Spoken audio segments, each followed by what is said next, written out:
With over 400 celebrity interviews and tons of pop culture nerdiness, Too Opinionated is a safe haven for your inner geek. Find us at meistercon.com or on YouTube under MeisterCon Pod. And please subscribe. It would really help us out. Thanks, everybody. Hi, everybody. Welcome to another edition of Too Opinionated. I'm so excited today. I've got actress Nikki Duval with me. So welcome, Nikki. Thank you. Hello. Yeah, we've been doing what you do. You know, when you first meet, you talk about the weather. Yeah. And time zones. And yeah, wondering what that's all about. Yeah. Why time zones? What's the purpose?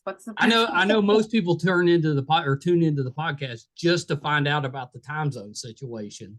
So we already talked about it. So they're probably just going to leave. They're probably not going to stick. We don't have the answers. We don't understand them. We know that.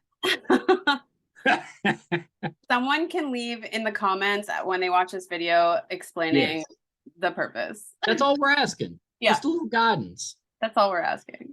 You know, do we need and the time zone's not really the problem. It's daylight savings time. Yes, that also. Can we just get rid of that? I think, isn't there like a petition going around? Isn't it maybe I think there is. Be eliminated? It needs to be eliminated because I get it. They did that, I think, to help with farming and stuff to get them. Right. So maybe the farmers still need it. Maybe. I don't know. I'm all for the falling back. It's the jumping forward. When you lose an hour. When I lose an hour. Right? That's how it works. That's how it works. Now, if they want to give me an hour, I'll take that. Yeah, gladly. You know, maybe we could do it that way. Maybe they could just give us an hour several times a year and then just reduce the year by a day. Yeah, I mean, sure. That's equal. I'm a problem solver. Yeah, that's all. Yeah. I think you should write whoever's in charge of that. Who would be in charge of that? Probably somebody you wouldn't expect. You know, we laugh about, but there probably is somebody that's in charge of it. Of the whole world? Czar or something. Yeah, who knows? Who knows? We know nothing.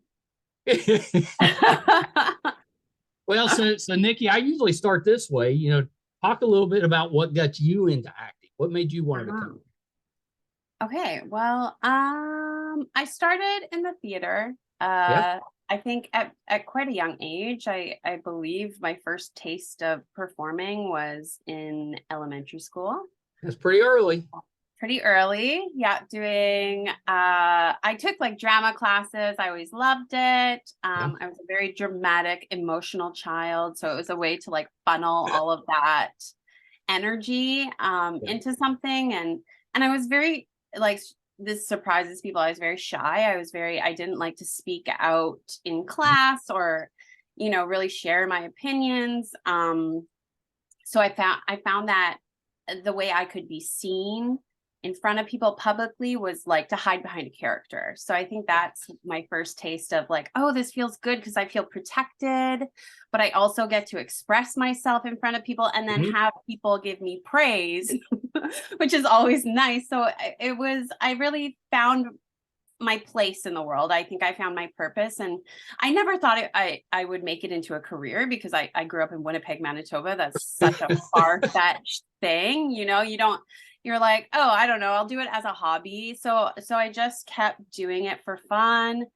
throughout my years. And then eventually when I went to university, I originally went to be a drama teacher because I was like, you know, I've always loved the theater. That's something I can do.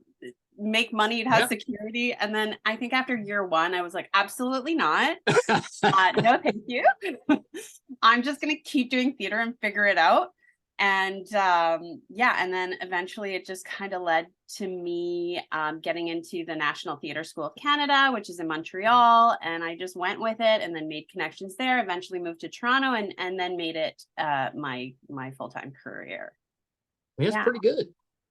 Yeah, I mean, it sounds so easy when I like wrap it up in that little bow. Like, it definitely. You mean acting's not easy? I don't know.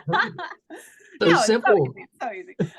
Just like the life and being able to afford it and being able to go to school. I'm lucky, Yeah. my parents did help me financially, but I also took out a lot of loans. So paying that debt off was also a struggle. Moving to Toronto from Winnipeg is like, so you're shocked at how much rent costs, Right. So I had to hustle. I had to always have a part-time job serving, while I was still auditioning. So what you're telling me is that you went against all acting principles and your second job was like a waitress, Yes. because nobody does that. Nobody. I'm the only one. That's why I think acting's so hard, because the majority of actors, you almost have to have at least a part-time job to survive until that big break comes. And a lot of times it doesn't come. A lot of times it does not come, and I think that doesn't mean you're not successful. If you're an artist true and true, then you will make it happen, and you will do what you need to do on the side to earn extra income. You just have to, and that means you are successful. You're doing what needs to happen in order for you to be able to produce art. I think that's very important. So like, never be ashamed of that. I struggled with that, but now I'm at a place where I'm like, yeah, if I need to pick up extra income, then so be it, because I want to sustain a career in this field. So I think that's a great way to look sometimes at it. I have to go back and forth, hopefully never in a restaurant again. But if you talk about hard work, waitressing, not easy. It's not easy, and dealing with any public service job is not easy. Dealing with all sorts of kinds of people and really, being at their beck and call. I think just one thing this podcast has taught me is just how many talented people there are out there. Like, the majority of people working in the entertainment business, extremely talented, like crazy talented, but there's only a limited number of spots, so you get a lot of people. That's why it's so difficult, to get in, and you end up doing one-off stuff instead of finding kind of consistent role. Right. Yeah, it's definitely hard to maintain a level. I think, again, the level of success is like a roller coaster. It's not just an uphill climb like in most jobs. That's the scale. But it's like you're up, you're down, and it just keeps shifting like that. But I do think there's a space for everyone. If you just have to have the will, the soul to keep going, because there will always be lulls, and there will always be moments where you feel like you've failed. And that's just unfortunately part of it. Yeah, unfortunately. Well, and you mentioned being shy growing up. I found that a lot too. A lot of actors are surprisingly kind of shy or introverts, and they do the acting as a way to kind of get around that. Totally. Yeah, it makes sense. I think that's definitely, we're all kinds of people, but that's definitely a common thread that people are surprised by. Because it's a way to be like, I don't want to, people are always like, oh, you must be so good at public speaking. And I'm like, no, I'm not. Like, I will do it because I've trained myself to just be able to perform in front of people. But I have to, like, I find me being me is so much harder than me taking on a character, speaking the words that are not mine, making them my own. But it's, you get to hide behind you. It's a safety net. If you're in a role, like you do a role and you do really badly, Can in your head, can you blame it on the role? No. Or do you take that's why I take it personal too. No, so that is, in a sense, I am hiding, but I'm at this very same time, I am being the most vulnerable. So I'm being the most open because I am publicly failing in front of crew, in front of an audience, if it's live theater, in front of all of these people. So that's something I've definitely had to learn to deal with. And I still sometimes will go home after a day of shooting and just be like, oh my God, what did I do? What did I say? I did everything wrong. I should have done everything differently. I'm a horrible actor. Like, why am I doing this? I don't deserve this. Yeah, I have those moments. I think that's very normal. Is it healthy? Maybe not. But I think but normal. We're all human. We're all human. We all go through that. We all have insecurities and to put yourself, but it's a beautiful thing to be vulnerable in front of people. I think I take pride that I'm able to do that. I think that's a very special thing to do in this world, and to just like share myself. So yeah, I'll take the hits because I think in the long run, it'll be worth it. Yeah. What's that? No, I said it'll be worth it. You know, you take the hits because eventually it works out. Yeah, it is worth it for sure. Yeah. So is this the last season? It is season 7. Yeah. That makes me very sad. That's been such a great show. I know, but all good things have to come to an end, you know? 7 seasons is a pretty good run. That is an excellent run. Most shows don't get that long, and and some shows push the boundary too much and they're too long. So I think it's perfect timing. I know it's difficult as a fan because for sure. You hate it when shows stay too long because that's disappointing. But then you hate it if they leave too soon. I know. I mean, I'm a huge fan of many shows, so yeah, I get it. Me too. Yeah. I'm like, I miss those people. I want to hang out with them every week. Like we've loved having or watching your character develop over the seasons. Because really, when you first started, we're like, oh, she's funny, but we thought it was more of a secondary character and stuff. But as the years went on, I mean, she's become a big part of that show. We love that character. Thank you. It is fun to see and to see the growth as well on the inside and to develop a character throughout the years. That is something that not a lot of actors get to do. And I'm very grateful that I was part of such a great show that was appreciated by so many, with such a fan base. And I got to explore that longevity of developing a character with them. It was, it's so special.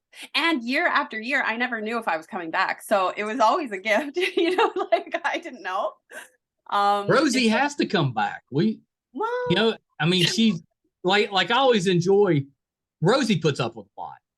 Because I always enjoy the facial expressions and the things like, when she's not saying anything, but you can tell she's like, good Lord. The subtext is there. Yeah. She doesn't have a lot of lines, but she reads. Oh my gosh. Yeah. I loved when they brought your character along for the new job. Yeah. When I read the scripts, because I would be given like drafts of scripts as they were writing them, and I read that I got fired, and I was like, oh well, I guess that's that. That's it. And I was like, I remember texting my friends and my mom being like, well, I'm off the show. Like, they hate me. I guess they hate me. But no, soon after I was like, oh, great, I'm back. So that's always fun. They don't tell you anything. So it's always a fun surprise. Yeah, I was going to say, is that good or bad? Would you rather know, or do you like being surprised? No, I think I'd rather know. I would too. I'd rather know. Just to prepare. If they were making a big decision like that to not, and you were working with someone for so long, I would love to like, and if they were like, oh, we have to kill you off, or sorry, we have to like, I would love like a little email, perhaps. Yeah, but, something. A little heads. If you were leaving the show, would you want to go out in like, a flame of glory or whatever it is, or do you just be like, okay, we're done?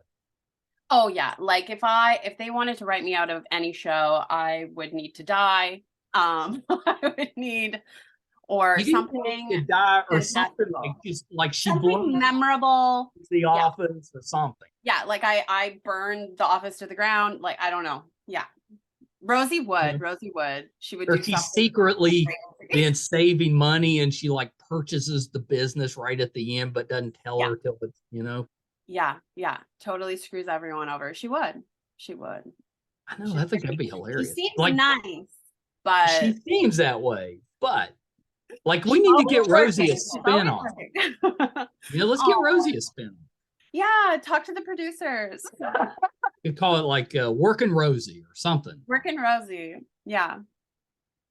Yeah, she would be. I mean, but I don't know. She's a lot. She's a big character. So would it translate to a lead? You know, sometimes playing I think those it would. well, thank you. But sometimes playing those side characters, I'm like, oh, to have it all the time, that's a lot. That's a lot. That's a lot. That's a lot. You know, maybe she'd grow. You'd get to know a different side of her. She'd grow. She'd adapt. You'd see her more calm sometimes. Yeah. Yeah. Does it help with other aspects of your career when you start getting those recurring roles? Yes, definitely. Definitely. Yeah. I think it helps just word of mouth, your reputation, getting your name out there, but also it helps in your training. You know, just being on set consistently year after year definitely helps. I never went to film school, so I learned as I went. So just by experience being on set and year after year, coming back a little more confident and just being like, oh, I get that now. I get the difference between shot setups and like the technical side of things. You know, I've always been a brave performer with making specific choices because I was trained in the theater. She's classically trained, this one. So, I mean, and then learning the difference between acting for theater versus TV and film is also very different. I tend to hit hard. I tend to still have the theater kid in me. So often my notes are like, just smaller, Nikki. And I'm like, yeah, okay. Well, I was going to say, because theater, you definitely have to project. Oh, yeah. You don't want to do that if you're doing TV or film. No. Yeah. Everything needs to be inside, you know, and especially doing comedy. It has to be so much more grounded. Like theater can be very physical comedy. So that's how I learned how to act. So breaking those habits, it took time to adjust for sure. Comedy's hard because you have to pick up the rhythm. I mean, it almost is like music, you know, it's got that rhythm of where the jokes fall. I think naturally I've always had good comedic timing. But I've definitely learned a lot. And from you know, working with Catherine, she's so talented. She's hilarious. You know, she's like groundlings performer. She's so funny. She's an amazing improviser. So just being able, like, this was basically one of my very first bookings. So I grew as a performer throughout the 7 years on the show. I was so new. I think I had done 2 things before, Workin Moms. So just to learn with her side by side and to learn the style of comedy, I definitely have taken those findings and she's pretty good person to learn from because she's hilarious. She's hilarious, and she just knows so much about the business, about all of it. So yeah, it's crazy. Watching pretty good. That's pretty good. It's incredible. Has your time there and learning kind of the ins and outs of it, does it make you want to at some point get behind the camera? I never was like, I want that so bad. But I do think at this point that, you know, I'm at the point in my career where I'm like, oh, I need to expand. I need to definitely like learn all the tricks of the trade. It will only help develop my artistry as well. That's right. I think that could be on the horizon for me, but I still have a lot to learn about all of that stuff. There's plenty of time. But I would love to if I have an opportunity to shadow a great director that I've worked with before, that we have a good working relationship with, and just see what it's all about, if it is for me. And I would definitely. Do you have a favorite scene or episode for Rosie? Definitely. I always go back to this one when she's fired, like the scene where she's. I think that's my favorite. Yeah, it's just so good. Like, it's very well written. It's so well written, where Richard is just like so hard, and then Kate is like hiding secrets, and then I'm just like crying the whole time. And I think that is definitely my go-to hit for comedy, is just like desperate desperate, crying, pathetic woman is like, it's my favorite thing to play. So, do you have a trick for crying, or are you just one of those people that can just cry? I am good at crying, but doing it for 3 hours straight is impossible. Yeah. So I will get there on my own at first, but then no, in the business they have what is it called? It's like little not droppers, but it's like eucalyptus and you put it under your eyes or like in your eye. Is it in your eye? It kind of stings a little bit. Yeah, so it just makes your eyes water.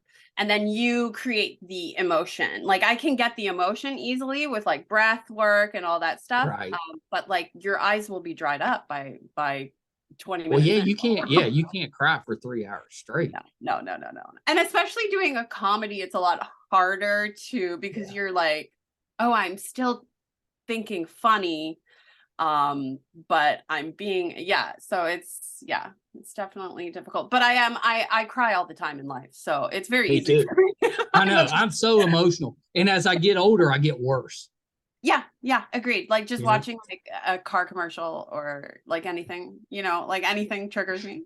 Yeah, me too. My wife's always looking over me and be like, "Are you okay?" And I'm like, "Just look away."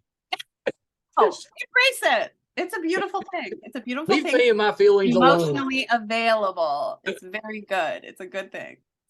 Well, I hear that, but I'm not a big fan. But that's just who I am. My dad's like that. We're just emotional guys. Fair. That's great. I mean, do you have? Is there a genre that you haven't got to do that you would like to try? I am so happy and I'm so grateful to be in the comedy community. I love it. I belong in it. I definitely thrive in it. But I would love to do more dramatic work. I have, I did it all in the theater. I've done a lot of dramatic plays in the theater, and I loved going to those places. I think I have like depth of emotion that is readily available to me. So I would love to, I think I've done one role where I didn't play, it wasn't a comedy. So I would love to. Was it Wynona Earp? No, that's comedy. Are you kidding? Oh my God, that character was wild. Yeah. No, that was so fun. Oh my God. Playing a magical genie, but like Gen Z, like so funny. Yeah. That was awesome. Written. That character is written perfectly. No, it was Escaping the Madhouse, the Nellie Bly story with Christina Ricci and Light, a Lifetime film. Basically, it's actually a pretty good film. Yeah, I thought it was quite well done. Basically telling the story of Nellie Bly and the dawn of exposing women's mental hospitals at the turn of the century. So it's an important story too. We watched that one and really enjoyed it. Oh, nice. Yeah. I also did a horrible Irish accent, but that's okay. I mean, you've got kind of reddish hair that fits. You do. That sells it. I think that sells it. People are like, "Oh, she's Irish." Yeah, we get it. I think that's the accent sounds a little iffy, but she's got red hair. You know what? She's probably lived in America for a while. That's why. There's a whole. Yeah, I was like, no, it's like a half Irish because she is in America. That's right. Right. So I would like to do more of that. Well, Wynona Earp. So let me tell you this story. So back in the 90s, I owned comic book stores. Back when I was in college, that's how I was kind of putting myself through college. Well, there was this guy that worked for Eclipse Comics, which was just a small little comic publisher. Mm-hmm. And he's always hanging out in the store and talking about, what he was working on, the writings or whatever. Just the nicest guy. Well, then, back I had closed and sold out the stores back in the 90s and kind of lost touch with some of the customers and stuff. Well, then it turned out Wynona Earp got made. That's who it was. It was Bo Smith. So he had always talked about wanting to get one of his characters on screen. And we were always just like, yeah, right. Yeah, okay. And then, I look up Wynona Earp and I was like, hey, he did it. That's amazing. Yeah, and he's the nicest person. That's so good. Isn't it great when people are nice? Love it. I love it. And I've run into him at conventions and stuff since then. And he's still the exact same guy. Still lives here in West Virginia, just a down he's from there. Okay, great. Yeah. Yeah. I thought it was pretty cool. Wynona Earp has a huge fan base. Oh, wow. Yeah. Oh my gosh. Those fans are. I always like it when nice people, the things happen, for nice people, because it doesn't always happen that way. No, that doesn't always happen. So yeah, you're right. That's so amazing. The other one that I've seen you in, and you'll have to tell me, because I have like if you're in the US, depending on the coast that you normally work on, you're probably going to show up on Law and Order, NCIS, one of those shows. Yeah. So is Murdoch Mysteries the Canadian version of that? I guess. It's like everybody I talk to in Canada, which is a lot. I talked to a lot of actors from Canada. They've all been on Murdoch Mysteries. Because Murdoch Mystery, I think, is in season 500. It has been out forever. But no joke, I think I'll have to Google. I think it's like season 20 or something close to that. It's kind of like, was it Grey's Anatomy? Yes. It's been out for, decades. Yes. It is. It has a huge fan base. It is a Canadian classic, like the dawn of Canadian TV. Murdoch was born. And it just, so every actor will have a part on it. It's just, that's the second thing I booked as what was the first thing? I did a film called Hyena Raod with Paul Gross. Oh, very nice. His war movie. Yeah, because I had worked with him in theater school at NTS. And then we did like a little film project he taught us a week of being on set. And then we got along, and he auditioned me for his film. So that was. Does that happen a lot in the entertainment world? It's the connections. You meet people, definitely. And years later they come up with something, and then they reach out to them. Absolutely. I think every project or every experience that I've done has led to the next. 100%. Yeah. Yeah. I mean, it's pretty great. Yeah. I guess it's just like any other job. A lot of times you get a job because you know somebody. Not just because you know them. I think it's because you worked for them, you've proven yourself, and then they and they keep you in mind. It's rather than like, I guess it is who you know, but it's also. But if you didn't have some talent, they're not going to put you on the show. Or more than talent, that you are a pleasure to work with. I think that's so important in this business, that like you have to maintain a good decorum and treat people with respect. That is number one. Yeah, I agree with that, because you always hear the horror stories. Yeah.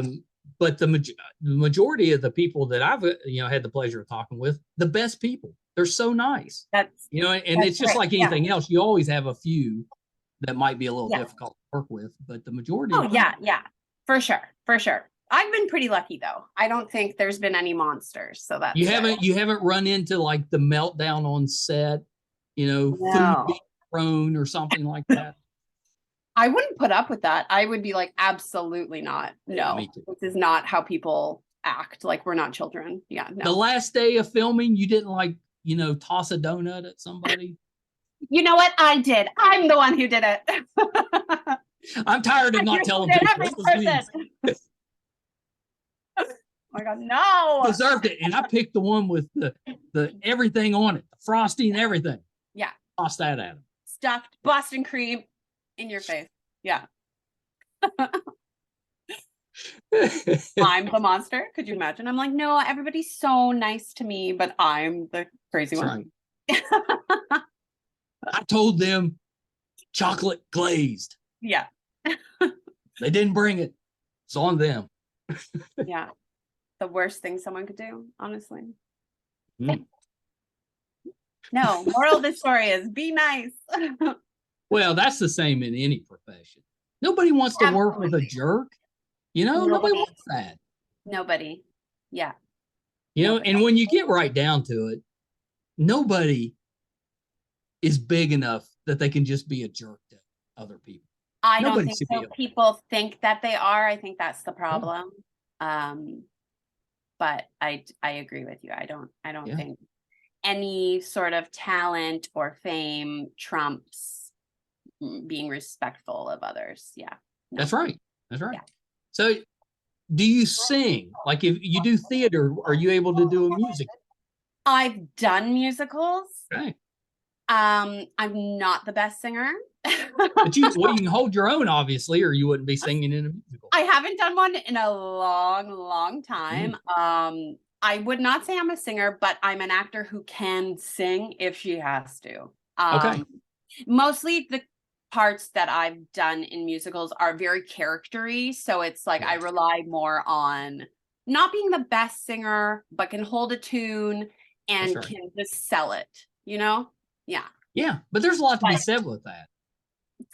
For sure. Yeah, I'm not tone deaf. I just am not trained properly and I don't have the best sound. But yeah, I can definitely carry a tune. Yeah. See, I'm a terrible singer. But just on rare occasions, I'll hit like the perfect note. You know?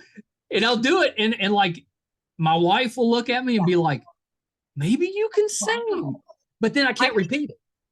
I think everyone can sing. I think everyone can sing. I think everyone loves to sing too. Like I love to sing. And I wish I was just like an amazing singer, but it's not in my cards, you know? I think everybody can sing up until they hear somebody that can actually sing. Like the people that are really good at singing, it's amazing. There's definitely a difference. There's definitely a difference. And those people have trained very hard. That's right. But also have natural talent. I think it's both. Well, I think that's part of it. You can't just like not sing for years and then just bust out a song and sound good. No. You got to work at it. Same with acting. You're not just going to step on set and be able to do a great job. You got to work at it. You got to work at it. It's a muscle. These things are muscles and you got to work at it. Yeah. It's very unfair. Once you do something right, you should be able to do it at any time with no practice, no matter how long it's been. That should be a skill you own. But then life would be too easy. Well, that wouldn't suck. Isn't the point of living like pushing yourself? I guess. I mean, I guess, yeah. Sometimes things are too hard. Sometimes life is too hard. I will give you that. I mean, if we have to push ourselves, okay. But yeah, I do, you know, and then we can feel proud of ourselves and then we can work at things. I think that's important to a degree. Yeah. Did I see you did an episode of The Lake? Yes, that is coming out soon. I think it airs. I didn't think it had been out yet because I watched that, but I don't remember. I didn't remember seeing it. That's why I brought season it up. 2. I did an episode on season 2. I forget which episode number. But one of them. I'm in one episode. Yeah. That's a funny show. Yes, they were so lovely to work with. I had a lot of fun. It's a funny part. It's a little funny part. Yeah, I'm excited. That doesn't surprise me. Yeah. Did you fall into the lake? No. Okay. I did not. And when we filmed, it was cold, so we didn't go near the water. I think it was cold and rainy. So we're in a cottage. Oh, that's not bad. We are outside of it, and then we go inside. Have you managed to? Have you avoided a Christmas movie, or have you done one? I just finished filming. Very nice. It's a new Netflix Christmas movie coming out, I think not till 2024 though, called Meet Me Next Christmas, and it stars Christina Milian. Yeah, love her. And the Pentatonics, who are this famous. I'm going to see them in concert this August. You are? Yeah. Oh my God, amazing. I think I'm going too. Oh, very nice. Yeah, I play their manager. So it was really fun working with them. They're so amazing. I'm in love. Oh my gosh, so talented. So talented, so funny, so nice. Like, yeah, I'm obsessed. So that was really fun to do. Us too. We watched them when they were on the sing off, you know, and kind of when they first got known. Yeah. And we've wanted to see them in concert ever since, and we finally got got tickets for August. So very excited. But you're not in Toronto. I'm like, oh my God, I'll see you there. No, you won't be going to Toronto. Wave when you're there. Put your hand up so I can find you. What date is it in Tennessee? Tennessee, right? No, it's we're going to see them in Pennsylvania, but I'm not sure. It's in August. Okay. I'm not sure. Amazing. Fun. Yeah. I'm pretty excited. My wife works for Live Nation, has for 20 some years. Yeah. We tend to travel around to different musical acts, and that's just they're one that we haven't got to see. So I'm super excited. Yeah. Yeah. So I'd asked my daughter, she is our resident Christmas show movie specialist. And I asked her, I was like, have you seen her in a Christmas movie? And she said no. No. Oh, but now I know why, because I not wrong. She's not wrong. Yeah. No, I did not. I have not done a Christmas movie yet, but now add it to the list. Because it's kind of like it's a law in Canada, right? You have to do a Christmas movie at some point. Yeah, usually it's Hallmark. Although Netflix is starting to do a bunch. Yes, and I think that they're better. Yeah, they're good. I agree. They're good. Some of the Hallmark ones are questionable, but no shade, but they're not the best. Well, the nice thing with Christmas movies is you know what's going to happen. Yeah. You know the story, but there's some comfort in that. It's kind of nice. Yeah. Yeah. For sure. Sometimes it's good to sit down knowing that you're going to get a happy. Yeah, that it's going to be warm and fuzzy, and someone's probably going to fall in love, and there's going to be some conflict, but not too much. And it will be filled with all the Christmas. That's right. Vibes. Did you film it in the winter? No, I just filmed it. Yeah. So, I don't understand it. Why don't they film in the season and just release it later? Because usually they will film in the spring or summer so it can be released that Christmas, but this one is going to Why not just wait? What's that? Why not just wait a year, release it, film it in the winter and then release it the next one? I don't know. Money, probably. I don't know. I'm gonna call something. Because I think most Christmas movies have a very fast turnaround, probably because of budget. Would you rather film a winter movie in the summer or a summer movie in the winter? Winter movie in the summer. Yeah, me too. Because then you have to pretend it's summer outside in the freezing cold. That's right. I think I'd rather have that. Well, then you're really hot. So like if you also, it's bad both ways, because sometimes you'll have to do outdoor scenes with like fake snow and you're bundled up in like parkas and it's plus 40 and you're like, I am really dying. See, and I don't know, because you're out in shorts. Both of them kind of suck. Yeah, both of them kind of suck. Hopefully it's all indoor shots and then you're fine. Yeah, then you're fine. Yeah. Then you're fine. I would have trouble, like if I was, not that I could act, but if I was in a Christmas movie and they were filming it in the summer for a winter movie, I sweat too much. They'd be like, I don't trust this guy. Yeah. He's sweating. Yeah. Well, thankfully there's a great makeup team to make sure don't look sweaty and shiny. I mean, they'd have to touch you up like every few minutes. Yeah. It happens. Yeah. I've been in some very hot, and a lot of the time, if it's indoor scenes, they have to shut the air off because of sound. So you're sweating. Oh, and I filmed a whole series in North Bay, Ontario. It's so hot in the dead of in August, where it was so hot, and it was like we were outside. That was sweaty and gross, but luckily it was like a female cult, so we could be disgusting. Okay. Well, if you're in a cult, it's really uncomfortable to do like outdoor scenes, getting eaten alive by bugs and sweating. Yeah. I'm starting to rethink it though, because as much as I probably would over sweat, which would be bad, I really hate being cold. So I don't know, like if you had to pretend it's summer, but it's like 30, whatever Fahrenheit. Yeah. That might be bad. I might struggle with that. Yeah, I don't know. That's a good question. I don't know which one I prefer. Obviously, acting's just too hard for me. I think I'll stick to podcast. Yeah. I have no weather concerns with the podcast. No, I guess you don't. Yeah, stick to doing this. I think I'll just I'll just handle this. Now, I did have an episode where the air conditioner had broke, and it was kind of hot. Was That's that really as close as I can come. It was a little uncomfortable. Did you have a fan at least? Yeah, but I was, you don't do the external noises when you're doing podcasts. Oh, turn it off. Same as filming. See, you get it. Wow. I've learned by mistakes. But Zoom cancels out outside noise. Did you know that? It does. Thank goodness for Zoom. Zoom has been the best. That's the main good thing that came out of 2020 was probably Zoom. Yeah, you're right. Because it kept us all connected. Yes. You're able to do the podcasting. You do the most of the the things that you're submitting are remote now. You're not going in person. I kind of hate that, but well, you don't get any feedback. Yeah. You get one take. If they don't like it, you're done.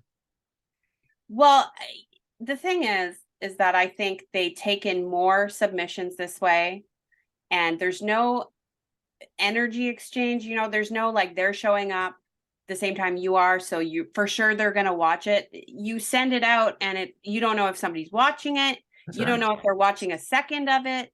Right. You know nothing. I mean, if you show up in person, you have that little interaction where maybe they like you, but don't like your take. So then they can give you some direction. They can direct you, and also, I think there's also the other way of actors just kind of inexperienced actors. I mean, we all have to start somewhere.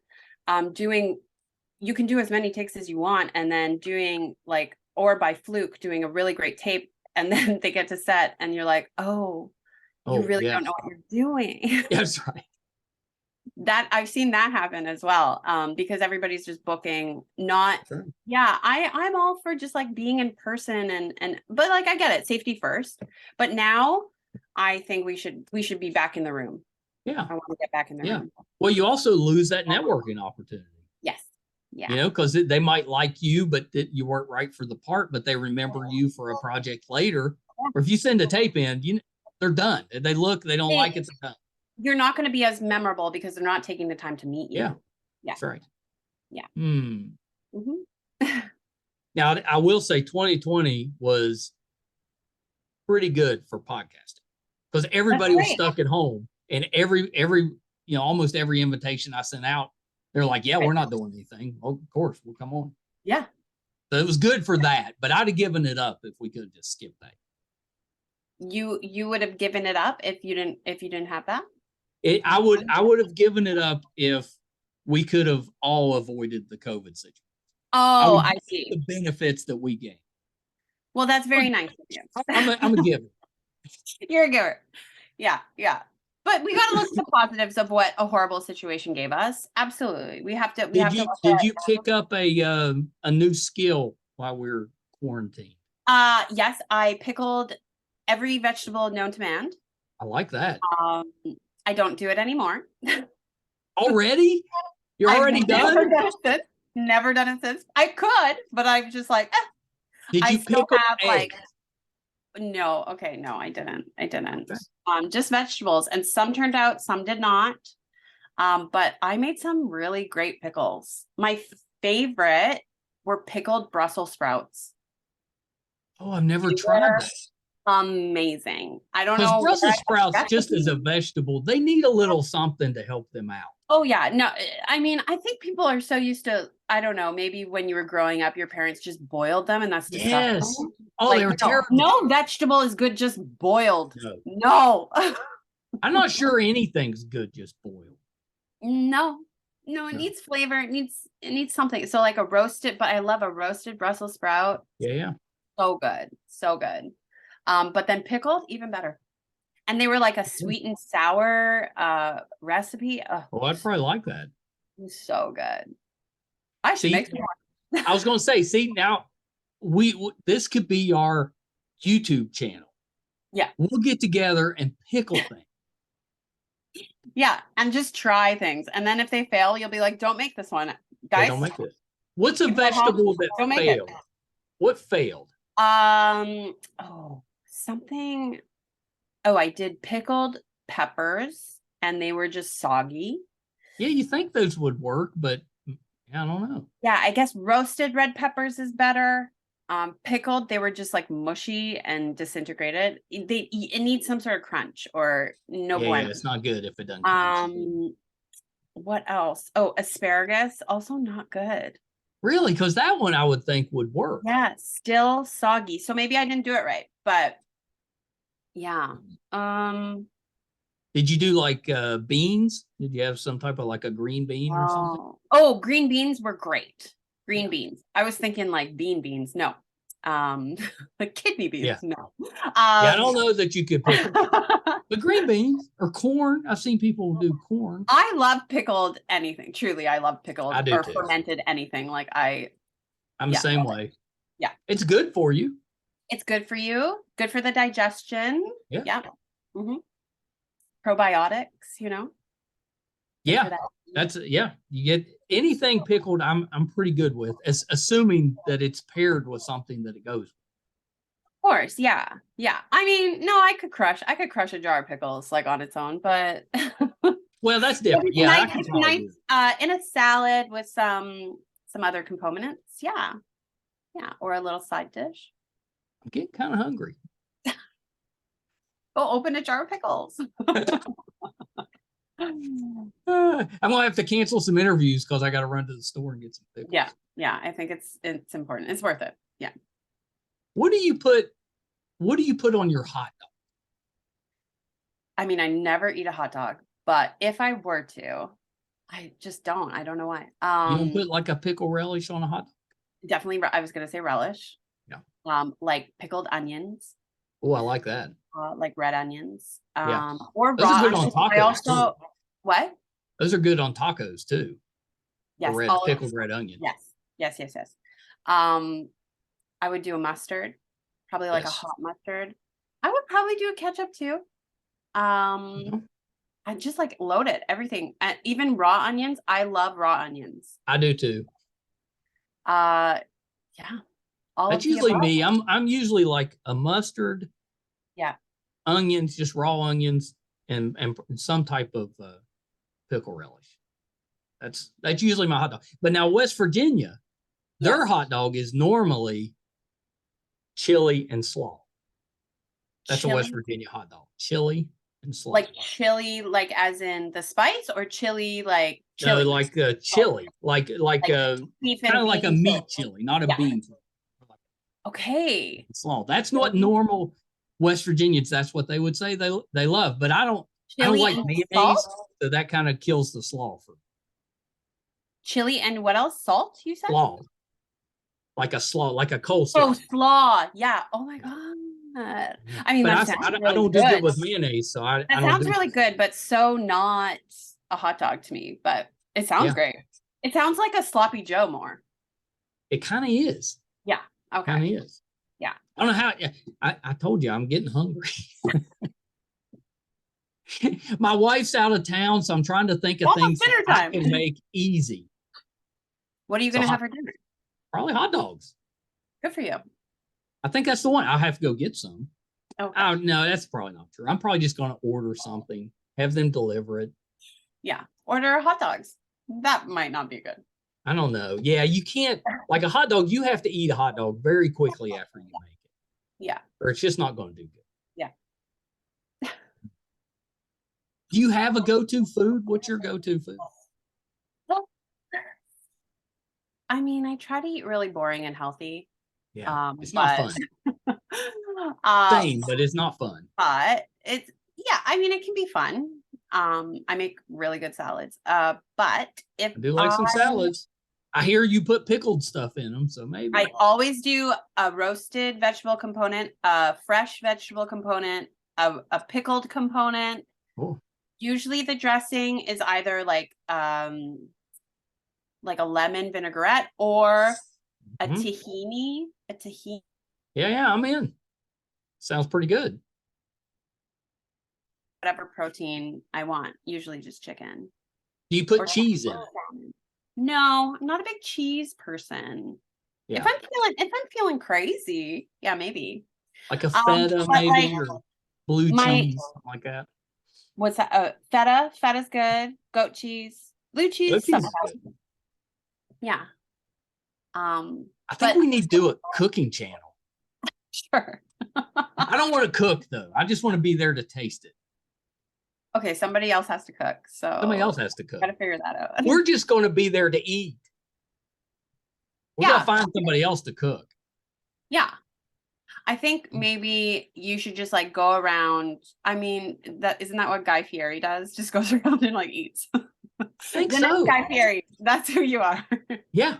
I think that's what he does. Like he may have cooked originally, but now he just shows up and eats.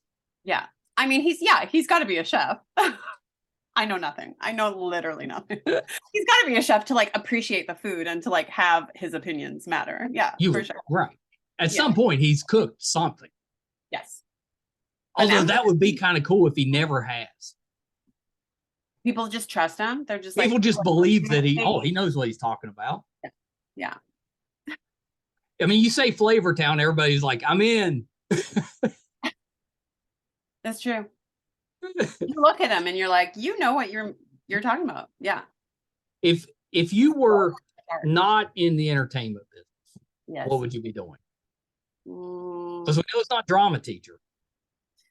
Definitely not any sort of teacher. No, I don't have the patience. No, I could teach, just not like children. Is that bad? Yeah.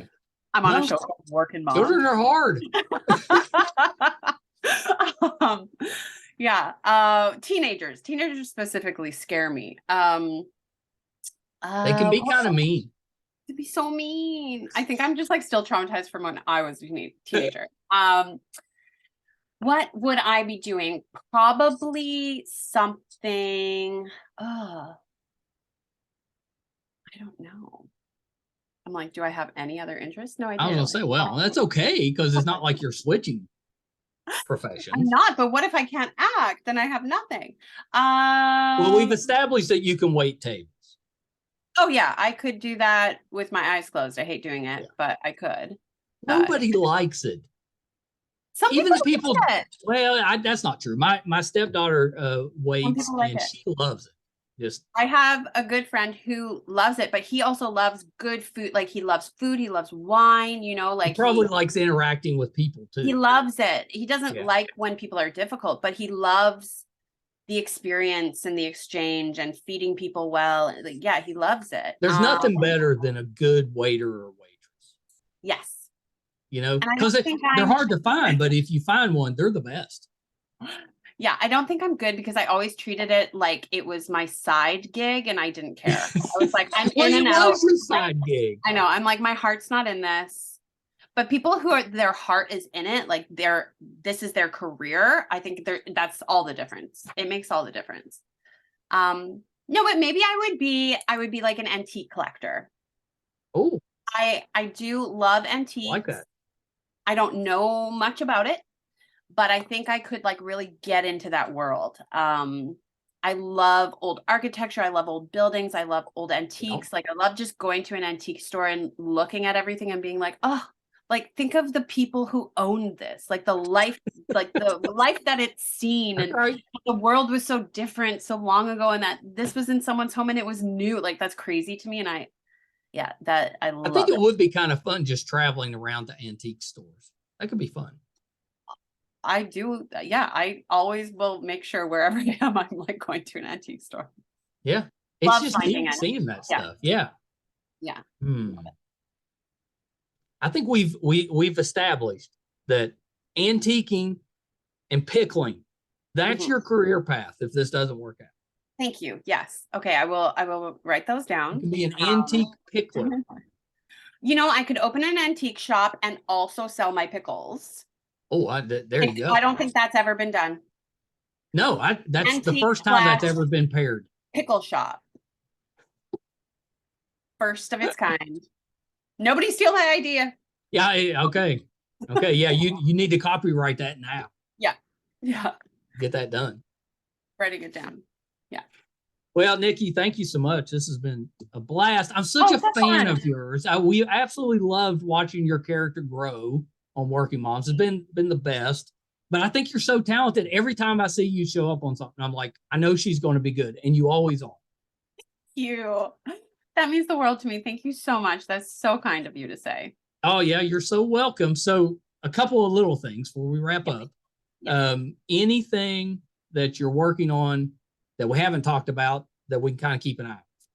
Nothing that I haven't talked about. The last project I did was that Christmas movie. So keep your eyes posted for that. That will be That's a fun exciting. one. Yeah. But I'm gonna petition for them to release that this year. What's that? We don't want to wait till next year. They need to release that. I know. Hopefully something will pop up, always auditioning. Although with the writer's strike, it is slow, but the writer's strike is very important. So it needs to happen. Is. Yeah. I know. It's hard on everybody. Yeah.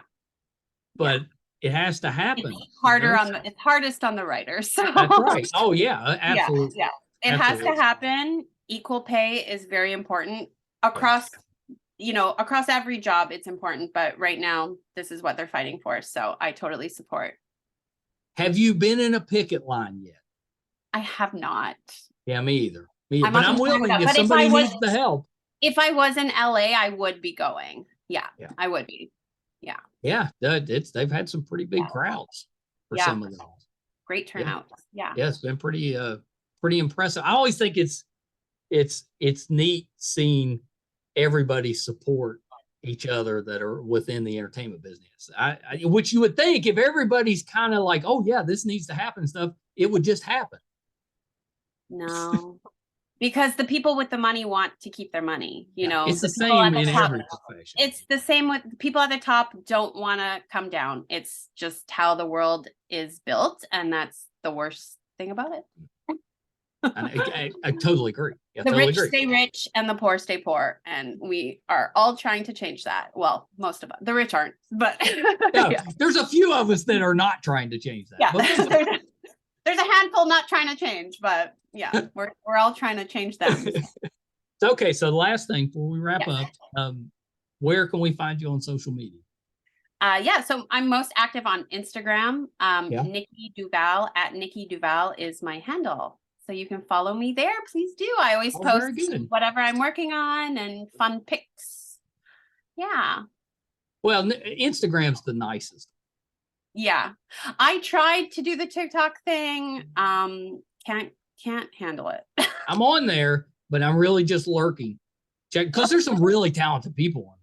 But there's so many talented people. I love it. It's entertaining. It's a whole different type of performance. It's a whole different type of performing. So, but yeah, I like, show me what you're eating every day. Show me what you're cooking every day. Like, I live for it. Show me your puppies, living for it. We want the nice stuff. Yeah. Yeah. Yeah. All right, Nikki, hold on 1 second. This has been just a blast. You got to come back at some point. Oh, absolutely. Anytime. Loved it. Thank you so much. Oh, you're so welcome. Okay, hold on 1 second. All right, so the talented Nikki Duval. I think I said Duval at the beginning because that's normally the pronunciation I've seen, but I've established on this show I'm the worst about pronouncing people's names because I tend to just read it as I'm looking at it. So Duval, and Nikki was terrific. Absolutely love that. Hope you enjoyed that. Hopefully you're enjoying the last season of Workin Moms. She is terrific on it. Such a good actress. Just absolutely loved having her on. Would love to bring her back. I meant to ask her about I think it was a show that she did called Strays. I meant to ask her about that, but we'll ask her about that next time she comes on. Thank you guys so much for tuning in again this week. Hope you enjoyed that. If you're finding us for the first time and you'd like to support us, it's real easy to do. It's free, and we'd really appreciate the help. If you prefer to watch, our YouTube channel is MeisterCon Pod. Just hit subscribe. That's all we ask you to do. It really helps us out. If you like to listen just wherever you listen to your podcast at, just subscribe there. That'll help us as well. We're closing in on 600 episodes. I can't believe it. You can find all of those audio and video on our website, meistercon.com. So definitely check us out there if we're doing anything in studio, if we're going on location, covering a convention, anything we have going on, pickling stuff, whatever we got going on. It'll be on the website, meistercon.com. So definitely check us out there. Thank you guys so much. Until next time. Bye, everybody.